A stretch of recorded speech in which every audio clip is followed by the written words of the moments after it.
세계의 제국 애굽의 압제 속에서 고통을 하고 있는 한 민족을 하나님이 보셨습니다.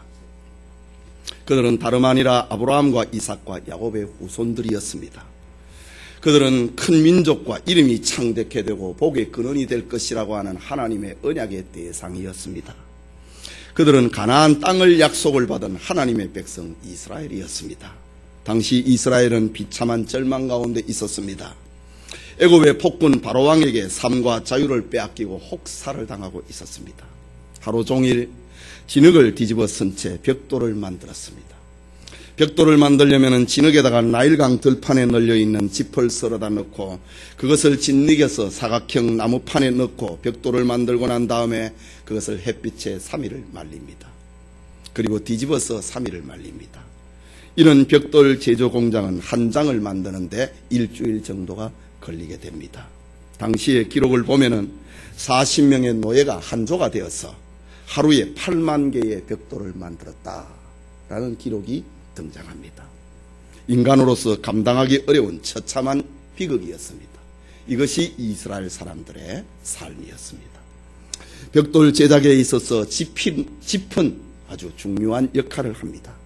진흙과 버무려져 있는 짚이 그 흙 속에서 썩으면서 내놓는 유기물이 벽돌을 단단하게 만들고 모양을 유지하게 만듭니다.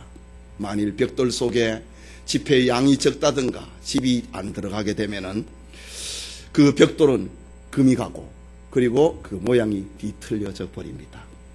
오늘 본문의 바로왕이 애굽의 이스라엘 노예들, 애굽의 왕 이스라엘 노예들에게 바로왕이 짚을 주지 말라 라는 명령은 잔인함의 극치였습니다.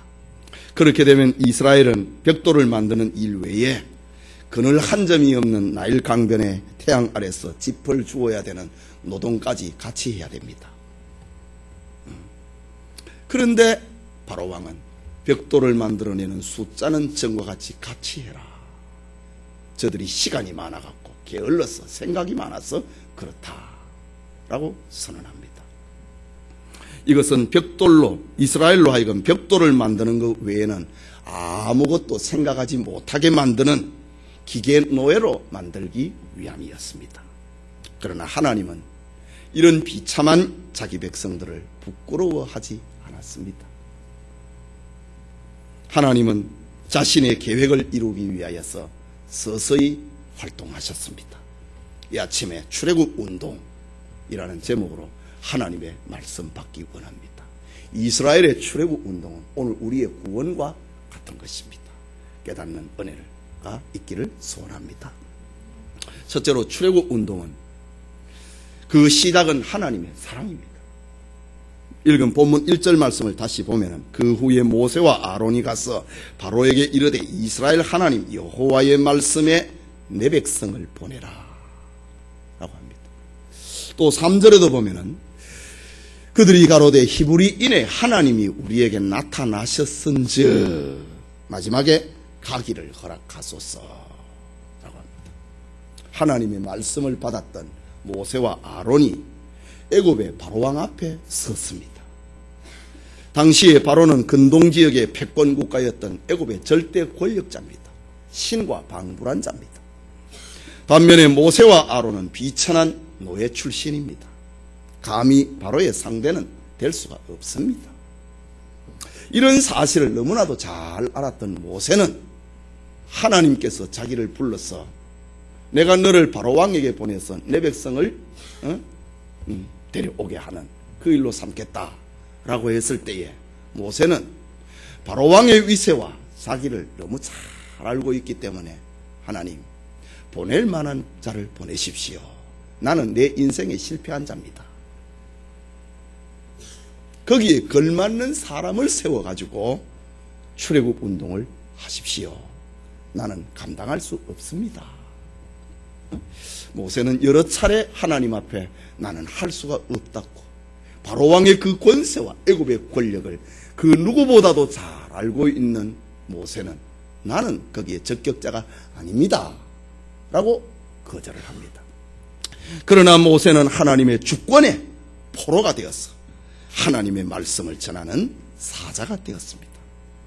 모세가 바로 왕에게 찾아가서 하는 말, 이스라엘의 하나님 여호와의 말씀에 내 백성을 보내라고 말씀하셨습니다.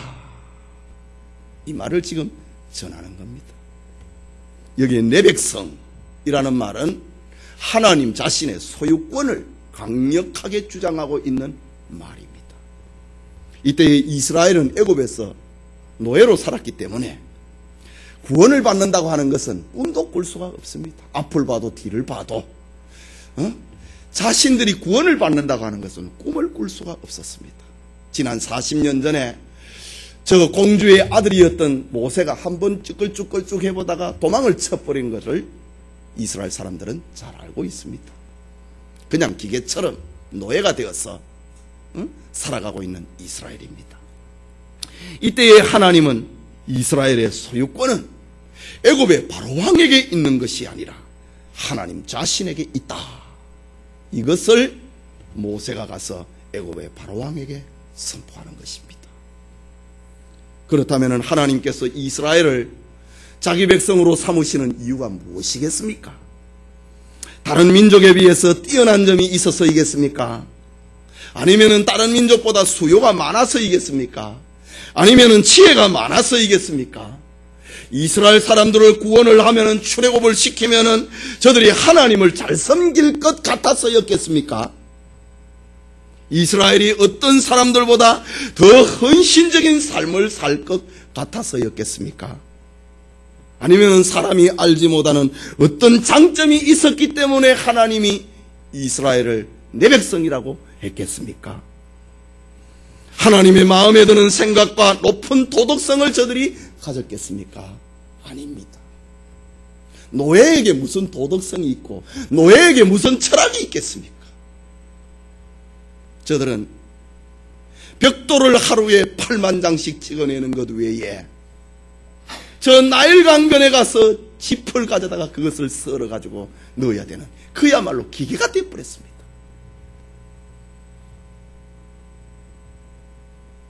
하나님의 선택과 사랑의 기준은 우리의 생각과는 다릅니다. 우리의 지혜와는 우리의 의지와는 다릅니다.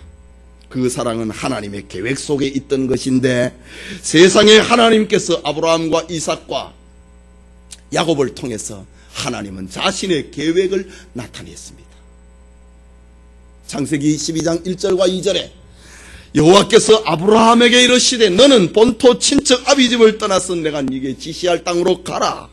내가 너로 큰 민족을 이루고 네게 복을 주어 내 이름을 창대케 하리니 너는 복의 근원이 될지라. 하나님께서 일방적으로 아브라함에게 찾아오셨습니다.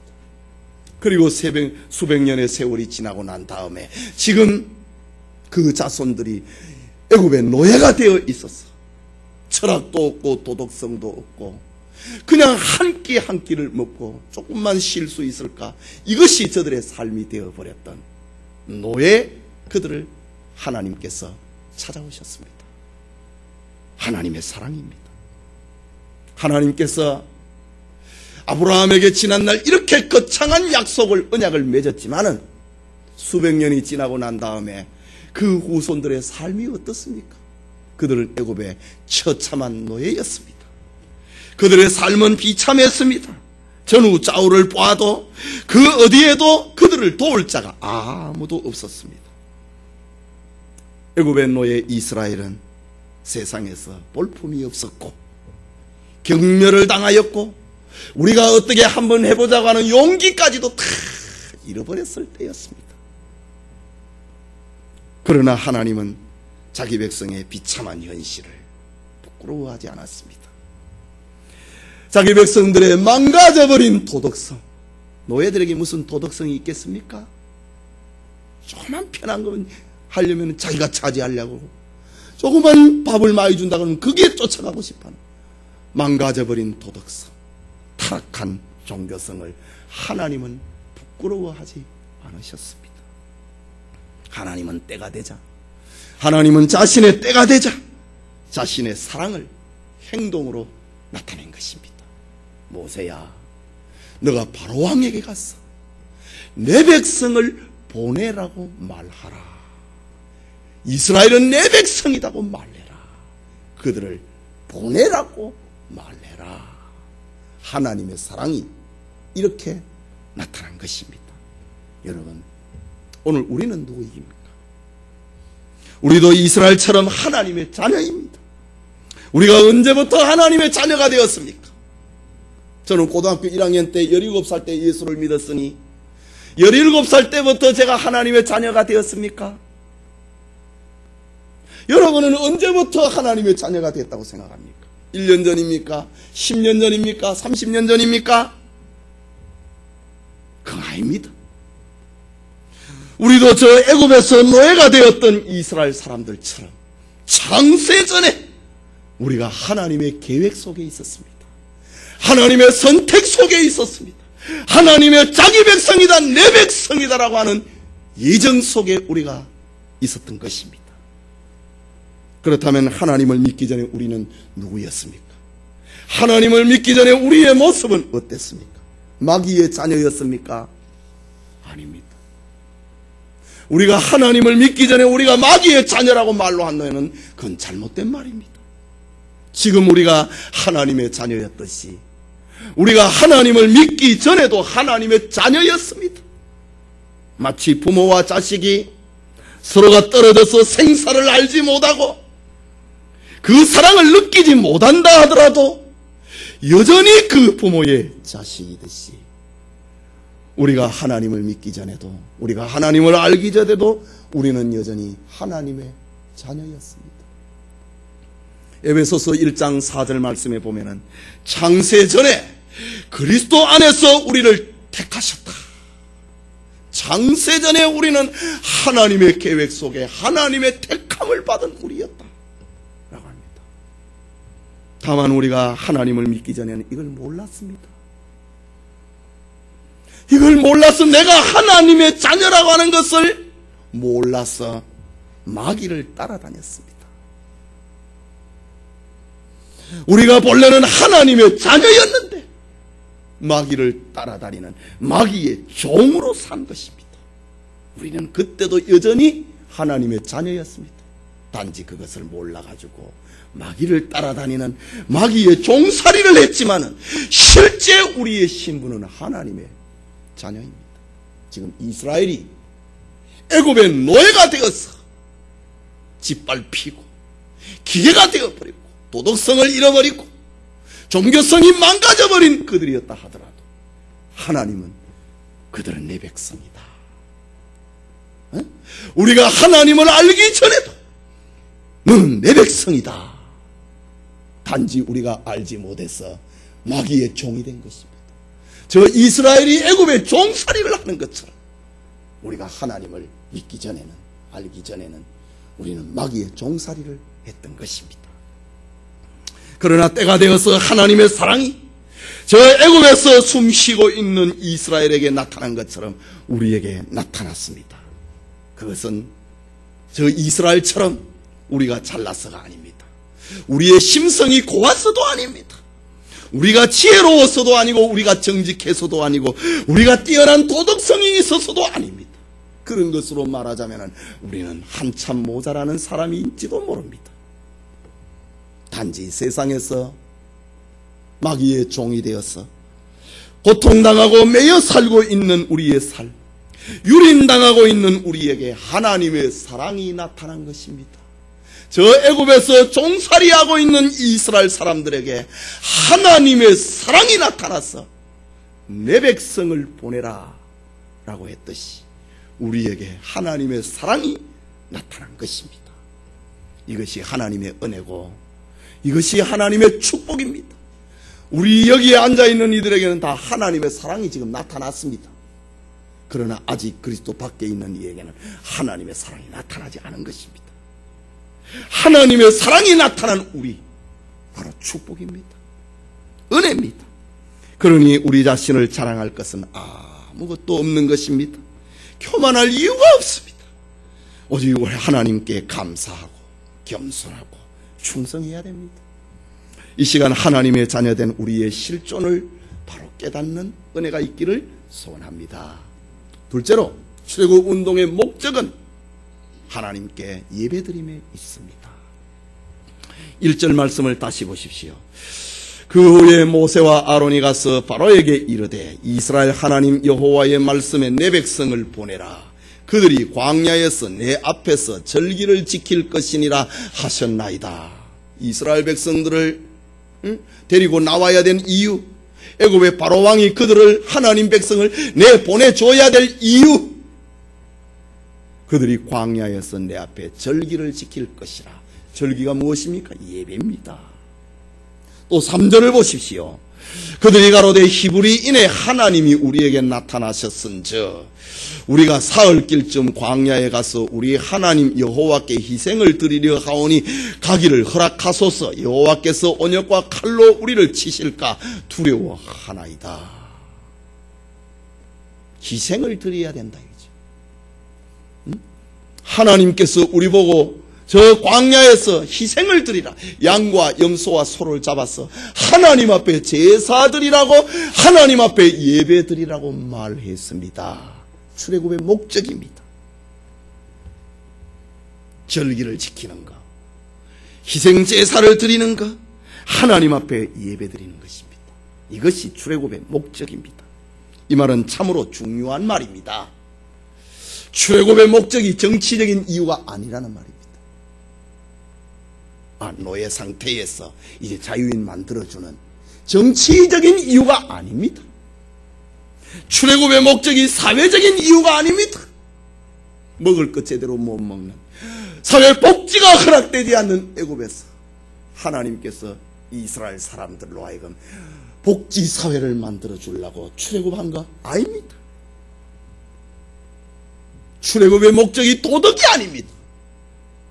하나님의 백성들이 애굽의 노예가 되어 있으니까 도덕이 다 망가져 버리니까 너희는 도덕적으로 살아야지, 윤리적으로 살아야지, 이 목적을 위하여서 하나님께서 이스라엘을 출애굽시킨 게 아닙니다. 경제적인 이유는 더더욱 아닙니다. 출애굽의 목적은, 구원의 목적은 하나님 섬김에 있다, 예배드림에 있다. 이 중요한 진리가 창세기부터 요한계시록까지 흐르고 있습니다. 하나님이 우리를 구원하신 목적, 우리를 출애굽시킨 목적, 우리를 천당 데려가기 위해서 아닙니다. 우리로 하여금 편안한 삶 살게 하기 위해서 아닙니다. 하나님이 우리를 구원하신 목적이 평화로운 가정을 이루게 하기 위해서 그가 아닙니다. 하나님이 우리를 구원하신 목적은 하나님 섬김, 하나님 앞에 예배드리게 함에 있다라는 겁니다. 이 예배드리는 하나님의 백성이 될 때에 도덕도 따라오고, 자유도 따라오고, 경제도 따라오고, 가정의 평화도 따라오는 것이지.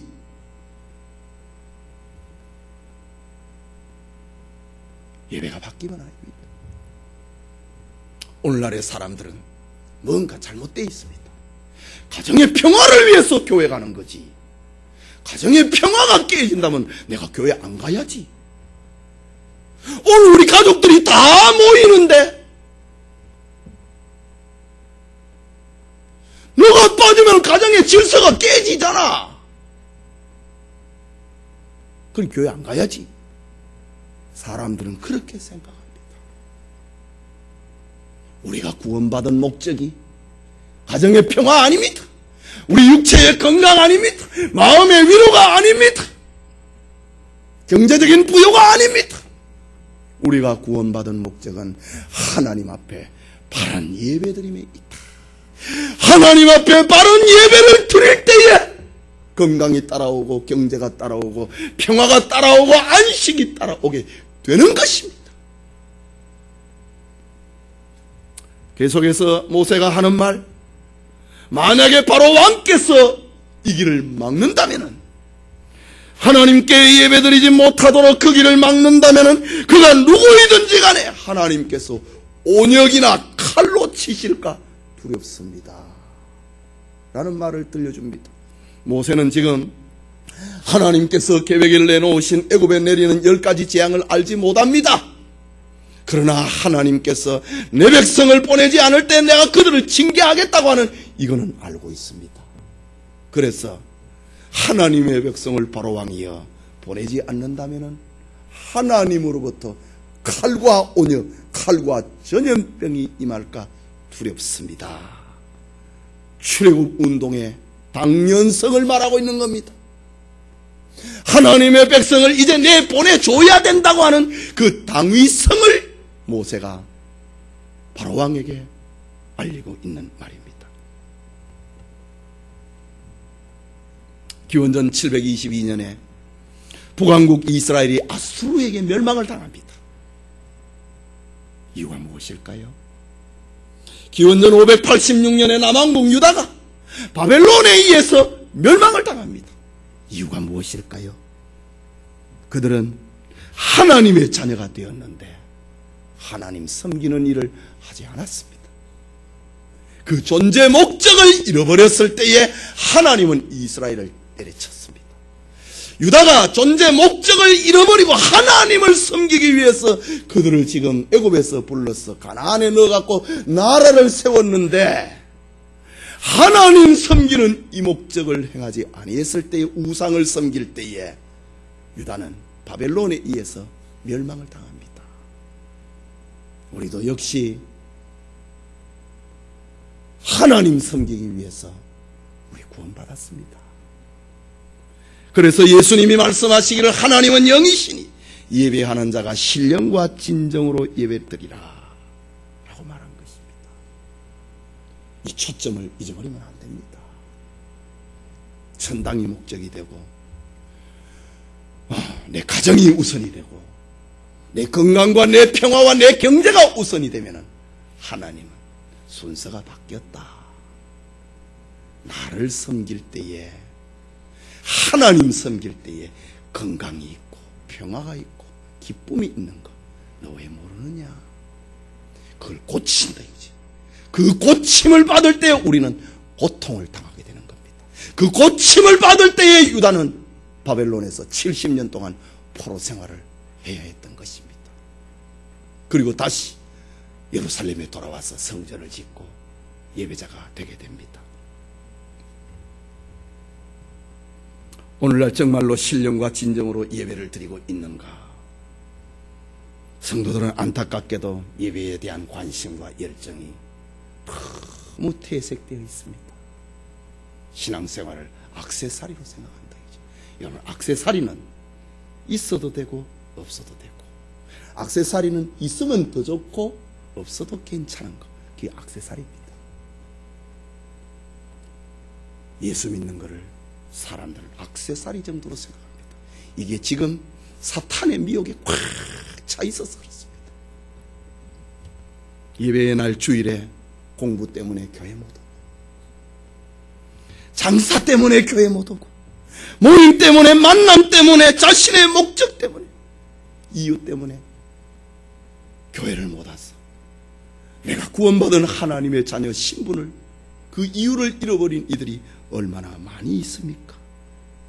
또 주일을 지킨다고 하면서, 이 자리에 예배 드린다고 하면서 성실하지 못하는, 진실하지 못하는 경우는 또 얼마나 많습니까? 하나님 앞에 예배 드릴 때에는 예배자의 자세를 가져야 됩니다. 하나님 앞에는 빈손으로 오는 거 아닙니다. 오늘 성경은 하나님을 향한 예배는 하나님 백성의 존재 목적이고, 애굽이 이스라엘 백성들이 애굽에서 구원을 받은 목적이고, 오늘날 교회가 이 땅에 존재하고 있는 목적이다. 그것을 알려주고 있습니다. 여러분, 우리가 가끔 생각하고 있는 말씀이지만은 한국 근대사의 남강 이승훈 선생님이 세우신 오산학교가 있습니다. 거기에 교장으로 역임하신 조만식 장로님이 계십니다. 그분은 오산학교에서 수많은 민족의 지도자들을 양성을 했고, 한국교회가 추앙을 하고 있는 순교자 주기철 목사님의 스승이 되기도 합니다. 주기철 목사님이 저 경남에서 작은 교회에서 목회를 하고 있을 때에 당시에 제일 큰 교회, 평양에 있는 산정령 교회로 주기철 목사님을 청빙을 하는데 결정적인 역할을 조만식 장로님이 합니다. 당시에 평양에 그 산정령교회 안에 자유주의 신학이 들어왔습니다. 그래서 성경의 절대 주권을 인정을 하지 아니하고 마리아의 동정녀 탄생을 부인을 하는 이런 자유주의 신학을 가진 이들이 평양신학교에 포진을 하게 되고 거기에 영향을 받은 사람이 산정령교회를 심으로 하게 됩니다. 교인들이 이건 아니다. 그래서 목사님을 내보내고 주기철 목사님을, 저 경남에 계신 주기철 목사님을 산정령교회로 청빙을 하는데 조만식 장로님이 결정적인 역할을 합니다. 지금 민족이 일제의 압제 가운데 있는데 누가 우리 교회에 목사님으로 오시면은 이 세상에 등불이 될 수가 있겠는가 고민을 하다가 자기 제자 주기철 목사님 정도라면은 할 수 있겠다. 그래서 조만식 장로님이 경남에 계시는 주 목사님을 당시의 최고의 교회였던 산정령교회로 청빙을 합니다. 주기철 목사님이 청빙을 받아서 산정령교회를 목회를 하고 있던 어느 주일 아침이었습니다. 조 장로님이 예배 시간에 갑자기 찾아온 손님과 이야기를 하다가 그만 예배 시간을 지각을 했습니다. 주기철 목사님이 설교가 한창인데 그때에 문을 열고 비죽이 들어와서 장로님들이 앉는 자리에 앉지 못하고 뒷좌석에 앉으려고 하는 겁니다. 그때 주기철 목사님이 설교를 하다가 멈추시고 조 장로님 오늘은 의자에 앉지 마시고 그 자리에 서서 예배 드리십시오 라고 꾸중을 했습니다. 이럴 때 보통 사람 같으면 새파란 젊은 제자에게 무안을 당하고 자신에게 창피를 준 목사를 뒤에서 욕을 하고 험담할 것입니다. 얼굴이 변하고 말았을 것입니다. 그러나 조 장로님은 그대로 서서 설교가 끝날 때까지 주기철 목사님의 설교를 끝까지 들었습니다. 설교를 마치신 주 목사님은 이제 서 계신 조 장로님께서 기도해 주십시오 라고 이야기를 합니다. 이때 조만식 장로님은 앞에 나와서 기도합니다. 하나님, 나의 죄를 용서해 주십시오. 거룩한 주일에 하나님 만나는 것보다 사람 만나는 것을 더 중요시한 죄를 용서해 주십시오. 눈물을 흘리며 회개 기도를 했습니다. 이때의 산정령교회 온 성도들이 감동을 받고 함께 울었다고 합니다. 인간적으로 생각을 하면 연로하신 조만식 장로님이 젊은 제자에게 자존심과 인격에 상처를 입었습니다. 그러나 목사님의 말씀은 하나님과 관계된 말이었습니다. 예배는 사람 관계가 아닌 하나님께 드리기에 조 장로님은 진심으로 회개했던 것입니다. 이후로 교회에 예배에 지각하는 이가 없어졌다 라고 기록을 합니다.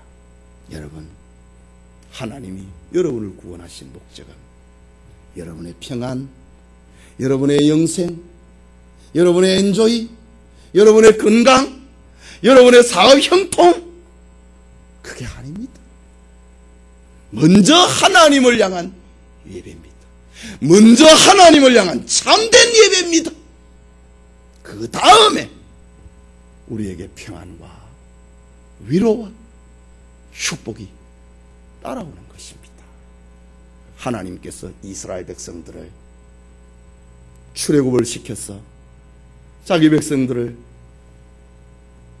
하나님 섬기는 예배자로 만들었을 때에 땅을 안 줬습니까? 직장을 안 주었습니까? 자식을 안 주었습니까? 물을 안 줬습니까? 떡을 안 줬습니까? 하나님을 섬기는 거기에 하나님은 이스라엘을 위해서 다 주셨습니다. 하나님 섬기는 길을 갈 때에 하나님은 다 주신다는 말입니다. 출애굽의 목적, 우리가 구원받은 목적은 하나님 예배에 있다. 하나님 앞에 참된 예배에 있다 라는 것입니다. 예배드리는 우리 성도님들이 하나님의 자녀된 목적을 깨닫고 그 목적을 감당을 하는 성도님 되시기를 소원합니다. 마지막으로 출애굽 운동은 택자의 궁극적인 승리입니다. 그것은 이루어지고야만 한다는 말입니다. 본문 2절 말씀을 보십시오. 바로가 가로되 여호와가 누구간데 내 백성 보내라고 하니까 바로가 가로되 여호와가 누구간데 내가 그들을 그 말을 듣고 이스라엘을 보내겠느냐? 나는 여호와를 알지 못하니 이스라엘도 보내지 아니하리라. 단호하게 바로 왕은 하나님이 누구냐? 그가 누구에겐데 내가 이스라엘을 보낸단 말이냐? 4절 말씀에 애굽 왕이 그들에게 이르되 모세와 아론아 너희가 어찌하여 백성으로 역사를 쉬게 하느냐? 가서 너희 역사나 하라. 너희 일이나 해라. 5절에 가로되 이제 백성이 나라에 이 백성이 많거늘 너희가 그들로 역사를 쉬게 하는도다. 가버리면 이 벽돌 누가 만드느냐 이 말입니다. 바로가 당일에 백성의 간역자들과 패장들에게 명하여 가로되 너희는 백성에게 다시는 벽돌 소용의 짚을 전과 같이 주지 말고 그들로 가서 스스로 줍게 하라. 또 그들의 전에 만든 벽돌 수요대로 그들로 만들게 하고 감하지 말라. 그들이 게으름으로 소리 지르기를 시간이 많아서 그렇구나.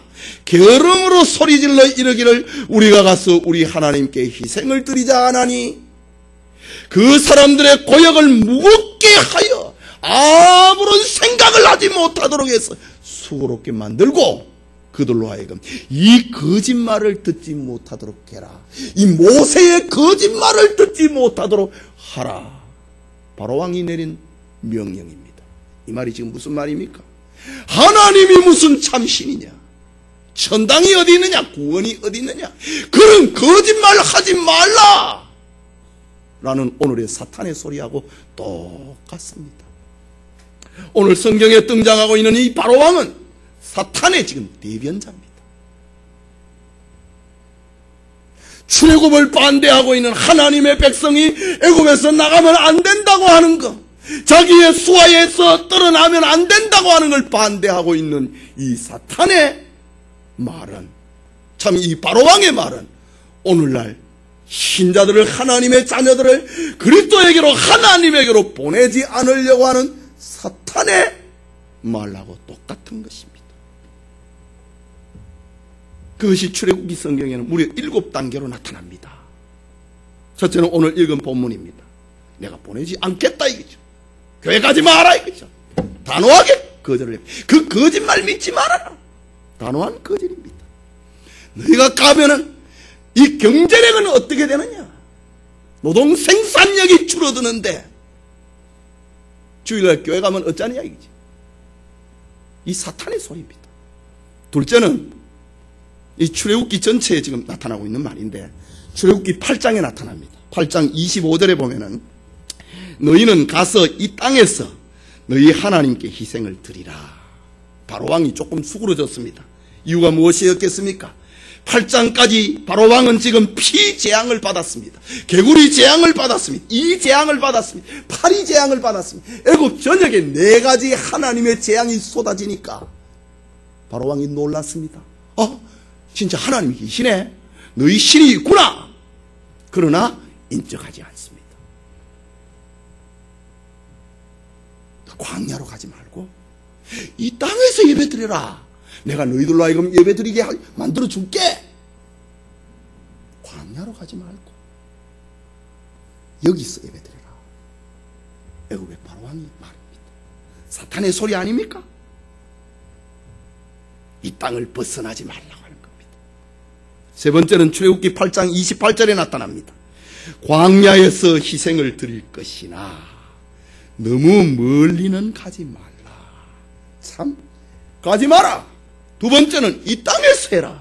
세 번째는 내가 가게 해줄게. 그래 광야에 가라. 그러나 너무 멀리 가면 안 된다. 자기 노동력을 잃어버릴 것 같았어.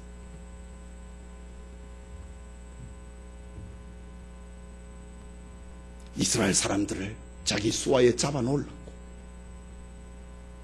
했습니다.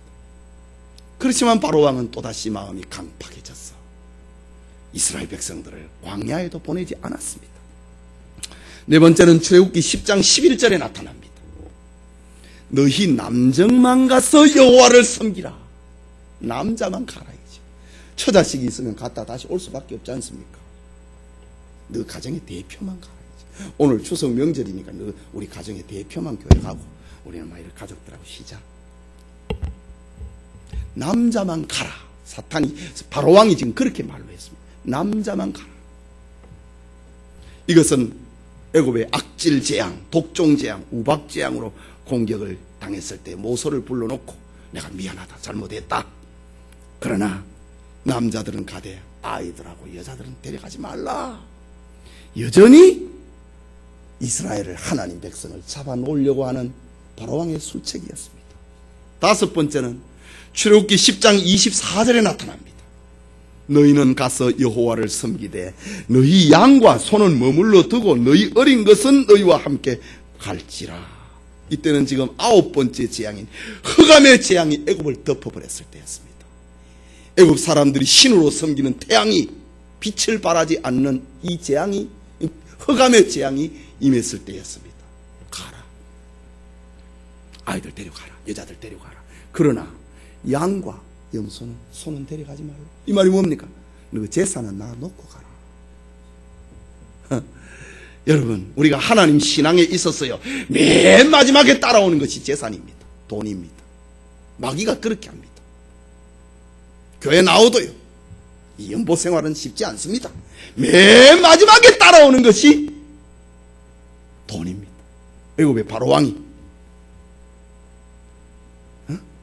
양과 염소는 놔놓고 너그만 가라. 끝까지 잡아놓는 겁니다. 그래서 요한 웨슬레는 너희 전대가 너희 통장이 회개하기 전에는 나는 너희의 회개를 믿을 수 없다고 요한 웨슬레는 그런 말을 했습니다. 여섯 번째는 출애굽기 12장 32절에 나타납니다. 너희 말대로 양도 소도 몰아가고 나를 위해서 축복해라 라고 합니다. 이때는 애굽의 하나님의 재앙, 10번째 재앙이 내렸을 때입니다. 집집마다 장자들은 다 죽어버렸습니다. 초상집이 없는 집이 하나도 없게 되어버렸습니다. 그가 짐승이든지 그가 사람이든지 처음 난 것은 하나님이 다 죽여버렸습니다. 그때야 바로왕이 손을 듭니다. 다 데려가. 너그 말대로 다 데리고 가라.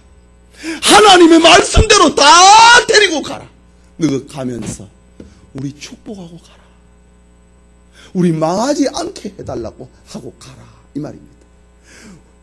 마지막에 너가 뜻대로 하되 우리 안 망하게 해달라고. 지금 집집마다 아들 다 죽었으니까, 첫째 아들은 다 죽었으니까 우리 망하지 않도록 해달라고 기도해주고 가라. 이게 바로왕이었고 이것이 사탄입니다.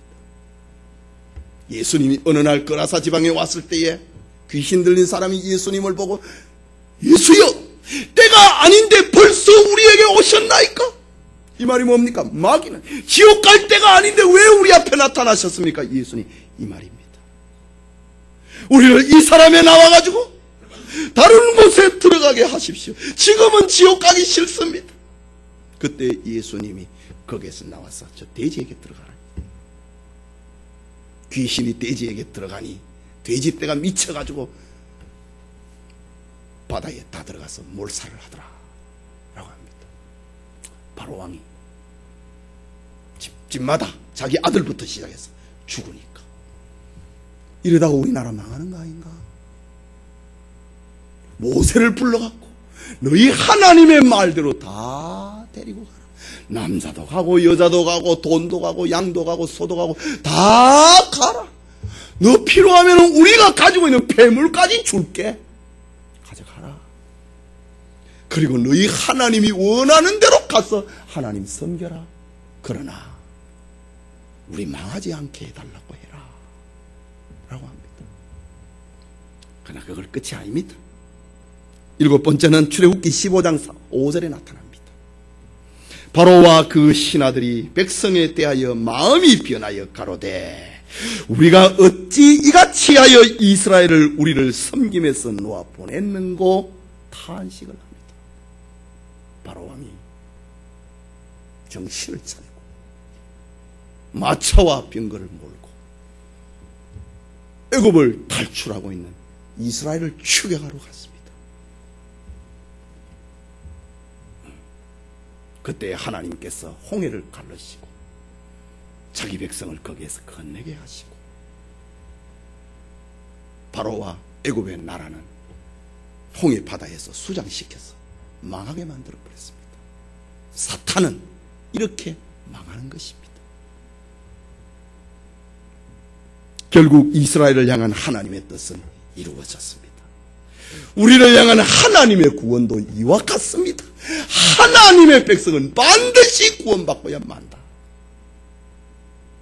적신이나 위험이나 칼이랴 천사냐 그 어떤 것이라도 우리를 하나님의 사랑에서 끊을 자가 없느니라. 하나님의 사랑은 반드시 성취되고야 마는 것입니다. 성도 여러분, 인류 역사에 하나님의 계획이 변한 것은 한 번도 없습니다. 하나님의 뜻은 영원하고 하나님의 뜻은 완전하고 불변합니다. 그러므로 여기 지구와 지구 가운데 인간의 역사가 아무리 복잡하고 전쟁과 난민과 기근과 전염병이 재앙으로 치닫는다 하더라도 하나님은 자기 백성을 향한 사랑은 때가 되면 나타내고야 맙니다.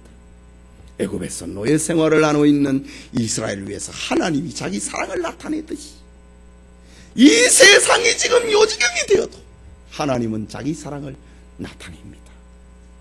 그리고 자기 백성을 구원하십니다. 구원하신 이유는 구원하신 목적이 정치적인 이유가 아니고 경제적인 이유도 아니고 윤리적인 목적도 아니고 하나님을 향한 온전한 예배에 있는 것입니다.